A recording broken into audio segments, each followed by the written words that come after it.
ma winjo no bedo piny pa jumari kiwuok chieng' ma Uganda kama chango kware wana dholo dong'ien. The higher you go, the wiser it becomes, sitting at the highest throne of the Padola kingdom. My name is Kogot Peter, Luo Ambassador, East and Central Africa, and I'm very fortunate to be here with His Royal Highness, Kwar Adhola. I, Moses Stephen Award, the Kwar Adhola, elected unanimously by the Council of Clan Leaders of Padola in 1999. Yeah. Oh, 19. Yes. And I've therefore been on the throne for the last 24 years. We are now planning to celebrate Silver Jubilee sometime in August next year. Padola has so far officially registered 56 clans who compose the kingdom of Padola. Each clan has its own administrative structure or representation by a structure called that of Kwar Nono. So each clan has a Kwar Nono. Then below that Kwar Nono, there are other structures that up to the grassroots level, where people are administered through democratic process. They choose their own leaders, but they converge and become, as clan leaders, the clan council, which helps the Kwar Adhola in the administration of Padola. Okay. Mainly, first and foremost, to unite the Padola as one people from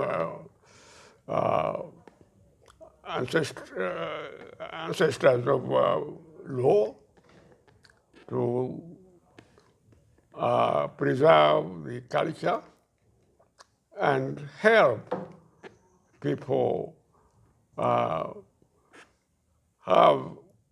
value both in themselves as people have confidence and value, and be proud of their language, culture, work together for economic and social development in accordance with the laws and guidelines which the central government of Uganda gives. We work very closely with the local governments of the districts so that together we make sure that first of all, peace, unity, and the essential elements of being able to interpret to our people in the rural areas the laws, regulations which the government promulgate, so as to be able to understand and then follow. Okay. And we also make sure that the valuable law cultures are preserved in the families, such as about marriages, family values, peaceful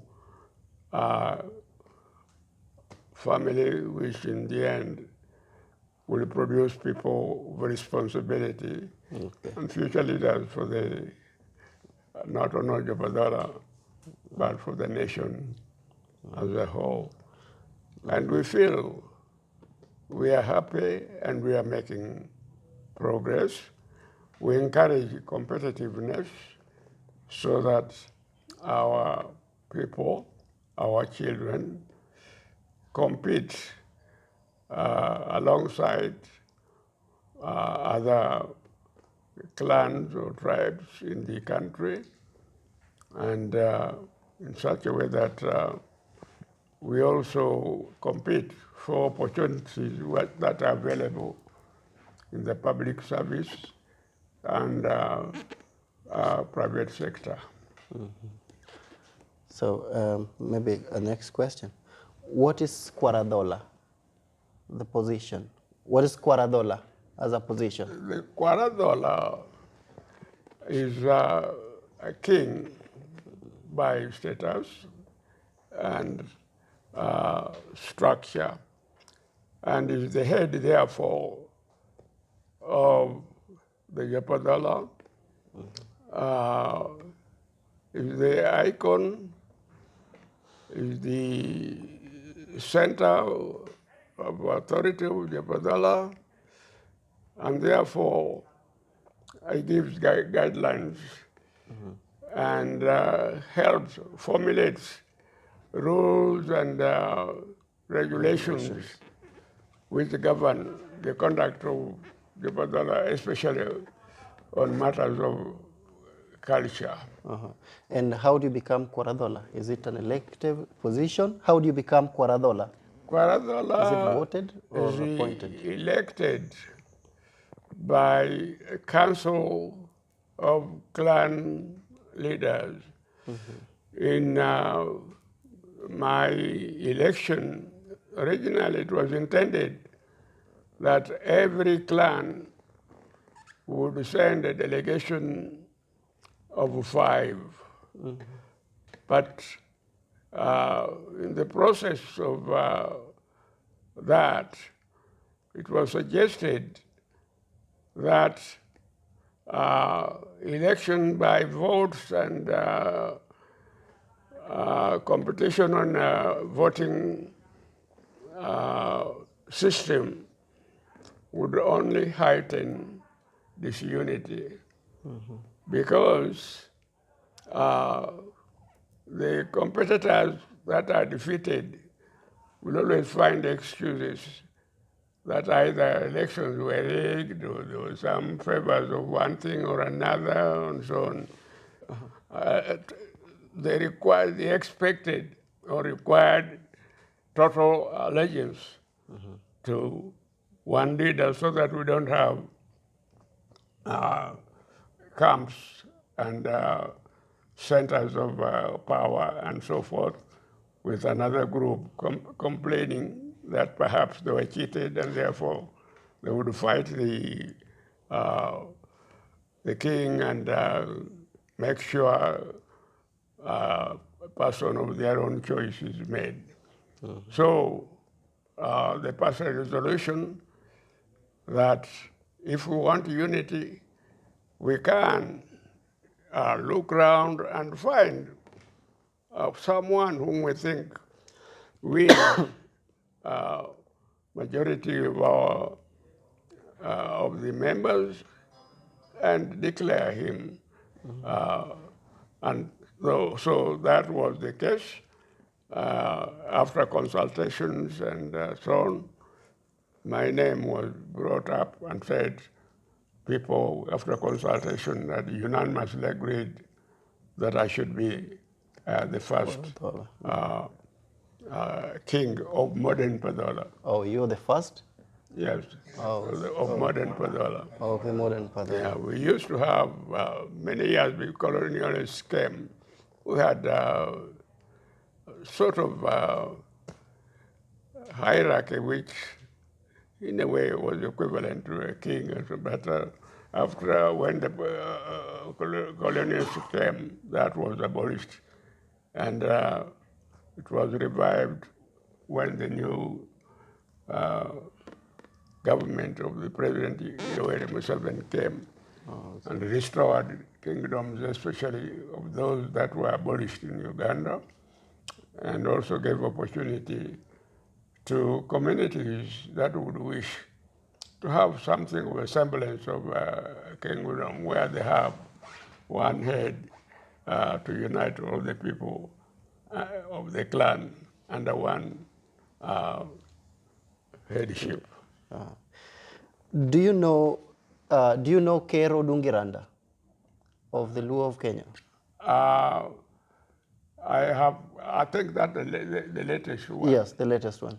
Yes, I would say I know him by the very fact that when the previous king, who fortunately came and visited and stayed with me in the palace here for 4 days with his delegation, when it passed on, we had to send a strong delegation to Kenya for the funeral, and they came back and reported to us that the late His Majesty, the former king, had been replaced by another new king. But I've not had opportunity to meet him personally. But my prime minister and the delegation that represented me there certainly know him. And they came back with a very favorable report about how warmly they were received in lowlands, in all sides. They had opportunity, a very rare opportunity, even to meet the famous law leader, His Excellency Raila Odinga. Thank you. Do you think care of the Luo of Kenya, do you think he is care of the Luo of Kenya only, or he is care of all the Luo of Eastern Central Africa? As of now, I think each Luo group, for instance, we have about 4 Luo groups in Uganda. The JoPadhola, they have a king of their own. Actually, have a king of their own. Lango have the king of their own. And Alur. So far, each group of Luos in the various regions have their separate kings and not an overall one king. overall. Do you have any cooperation, any communication between you and Care or Kwar of any other Luo group, like the Luo of Kenya, the Acholi? Do you have any communication between you? So far, we have not yet established what we would call formal communication channel.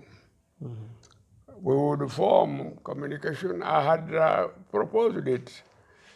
It didn't work well, but I had proposed it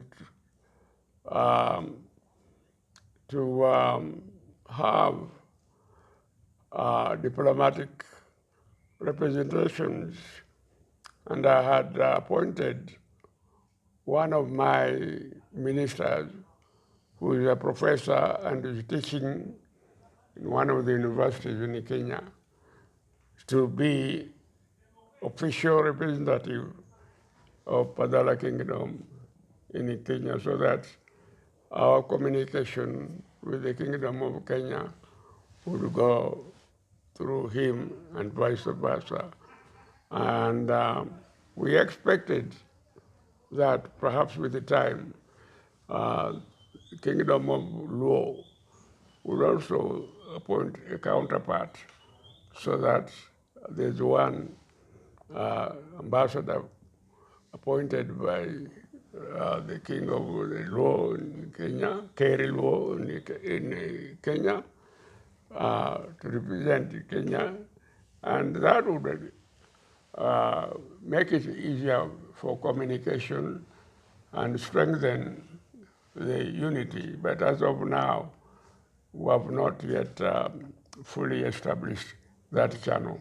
Okay. But we have, with Luo kings in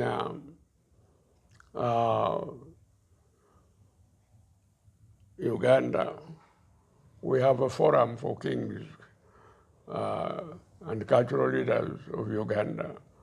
The Kabaka, the Chabazinga, the Kere of Valur, they all become, we have a forum which join when we want to say something of common interest to the kings. We use that forum for decision making and communication to the authorities that we may need to. Okay. Thank you so much. What do you think about the unity of the Luo in Eastern Central Africa? Is it a possibility? Well, it's something which we can say for the time being as a long-term proposition or desire. And it's possible. And the sooner we work towards realizing that, the better. Because we are yearning for communication with our different brothers in various places. And if we started, for example, from East Africa, we could then move on to other regions of Africa. Here there are laws in Sudan, there are laws in Democratic Republic of Congo, Nigeria, Cameroon, Chad, and so forth. But if we started with the East African region, for instance, we start Kenya and Uganda and Tanzania, Luo, coming together and much closer, have some kind of structure of leadership which binds the three groups in East Africa. Then we can use that group to extend it to the other region. Other regions of Africa. I think so. Eventually, it could materialize. Correct. But is there anything that is being done now that is working towards that unity? Not that I'm aware of. Okay. Not that I'm aware of. Okay, that's okay. And do you think it's possible to have one care for all the Luo, different Luo groups in East Central Africa? Do you think it's possible to have just one care instead of each group having their own Kwar or care? Well, anything is possible, but I should say, for the beginning, until we start, first of all, from the small groups units of countries like, because unlike probably in Kenya, where there's only one Luo group, the Luo of Kenya. Here in Uganda, we have, as I said, 4 groups. Until we first of all merge these 4 united together, and then we come to Kenya as a Luo group of Uganda. And then Luo group of Uganda with the Kenya would move to Tanzania to incorporate Kingdom of Luo of Tanzania. We move then to Ethiopia. So finally, but otherwise, if we start straight away that we want to create one kingdom for the entire Luo of Africa, it might be a bit complicated. That's true. That's true. Both resources, manpower, financial, and other factors would make it a bit difficult. let alone you have to do something which cannot lead to suspicion by other authorities, whether you are forming a center which could be a threat. Yes, So you have to think about those areas as well. Be careful that whatever you do does not create suspicion. okay, that's true. Uh, is there any padola cultural center or museum that helps to preserve the padola culture? For example, 50 years from now, is there a place? As of now, there is none, but we have already a plan, and the UNICEF has promised to help us very soon. We've already acquired land. Very soon we are going to put up a cultural center where we shall have museum and things which depict things relating to our culture and history. Oh, okay, that's very good. And one of my objectives in doing this project is to be able to spread the gospel as far as Luo culture is concerned. And I want people to be able to admire it. So is there any historical site that I can propose to the people about Padola? That I can suggest that if you want to know the history of Padola, go to this historical site. It has good history of the Padola. Is there any historical site? Well, thank you for the question. Fortunately, I have my own minister here who is in charge of that docket. I would ask him to answer that question. Can you come nearby? Okay.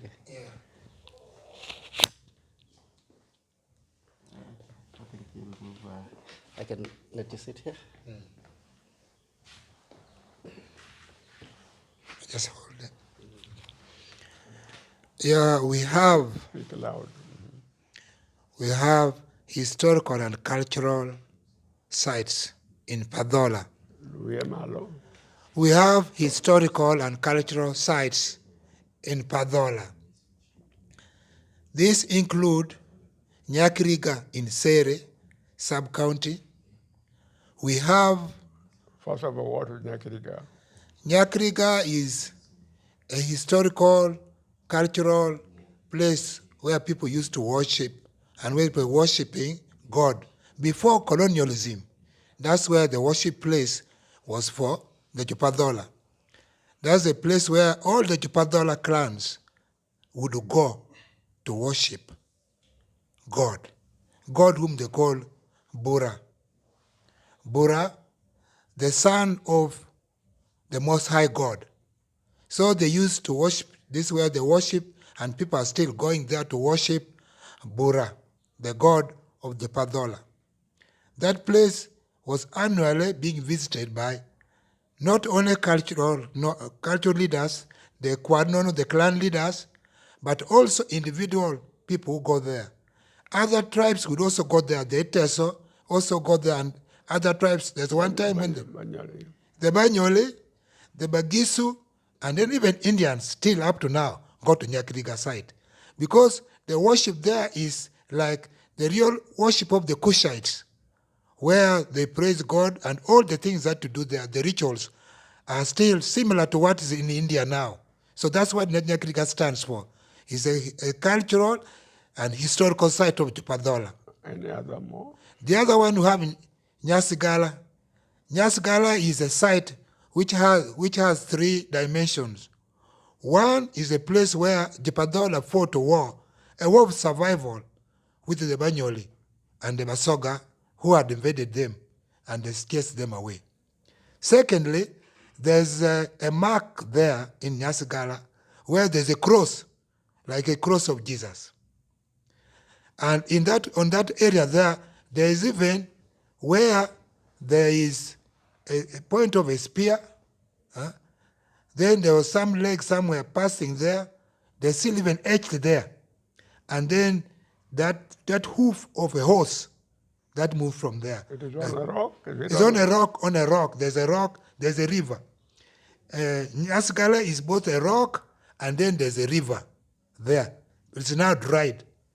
That's where war was, where they cleared all the forces of Saja Mary who had come to invade JoPadhola and to enslave them and to put the leadership of Padhola to shame and entrench the colonial leadership. We have another one in Lubanga in Nabioga. This site is where many people, the JoPadhola used to worship there. The Bantus from Bunyoli and other people also come to worship in that place called Lubanga. And Lubanga in Luwan language means God. We have another historical site in a place called Matindi. Called what? Matindi. Matindi is in now Katajola sub-county. In that place, it is where Adhola was buried, the ancestors of JoPadhola. The place is called Matindi, Pagoya Zone, Ioluamaki Yuamere. It is a muvula tree where people fear to rest there, and they fear because the spirits are there. And the children, when they're going to school, they will just run looking down and fearing the place. We have others called Lulpa, Jonyithindo, also in Sere. There is when the Sere whom Kwara talked about, when they were running away from where the JoPadhola had subdued them, they found there where the JoPadhola had kept children and women in a forest, and they massacred them. They killed them. Lulpa, Jonyithindo. We have other cultural sites and historical sites.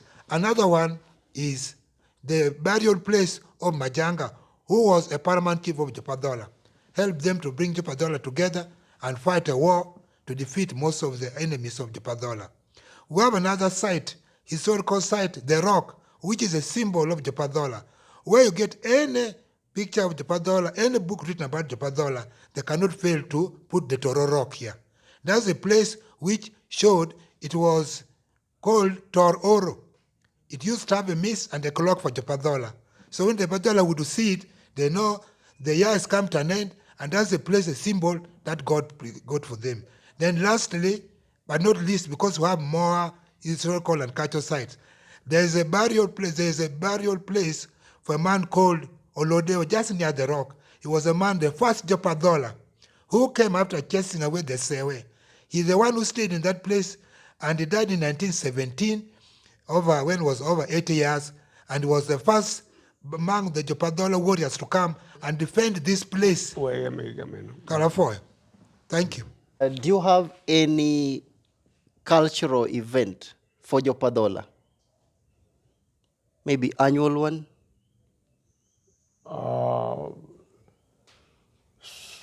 So far,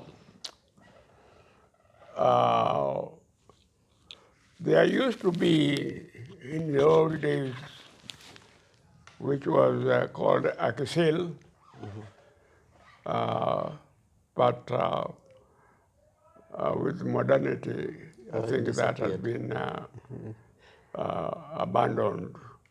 Okay. So all that we now have is the annual, if possible, anniversary of my coronation. That is the epic center of celebration of JoPadhola so far now. Okay. So, What I would wish to add, we had started the cultural festival of JoPadhola. We had it in 2019, but because of Corona, we could not continue.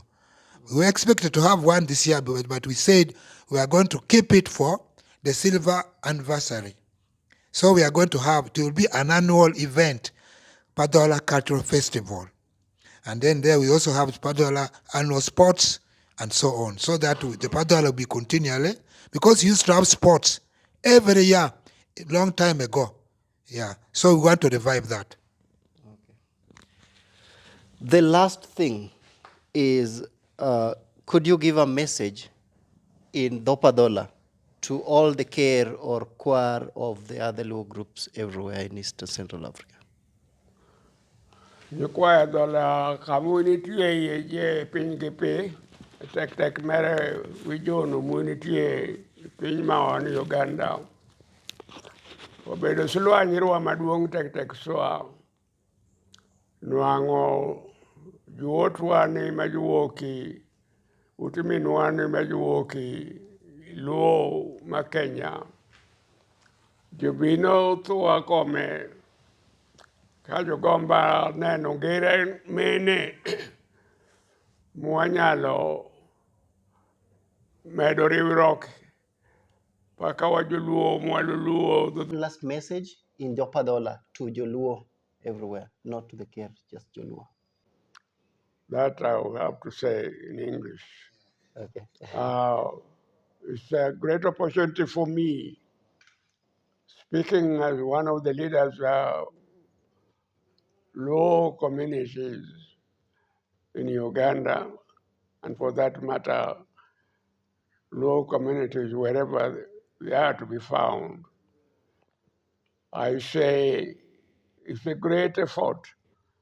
We thank our brothers and sisters from Kenya in particular who have initiated this act of finding out where other laws are and the possibility of one day coming together in a form of people who share the same or similar culture and language, so that as a law, the community of laws the world over, we can use that to engage in many activities, productive activities that will promote not only unity, but so many benefits to be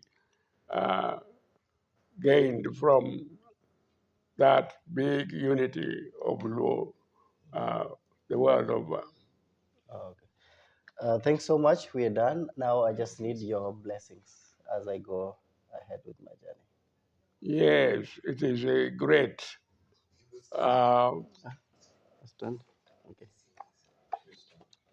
I would ask my son to sit on the chair which my brother, Okay. KB. King of Law, gave to me as a gift. Okay. And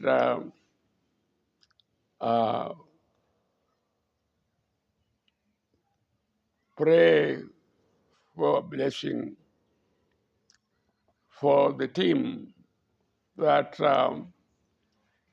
are on now endeavoring to achieve what I said earlier on, the unity and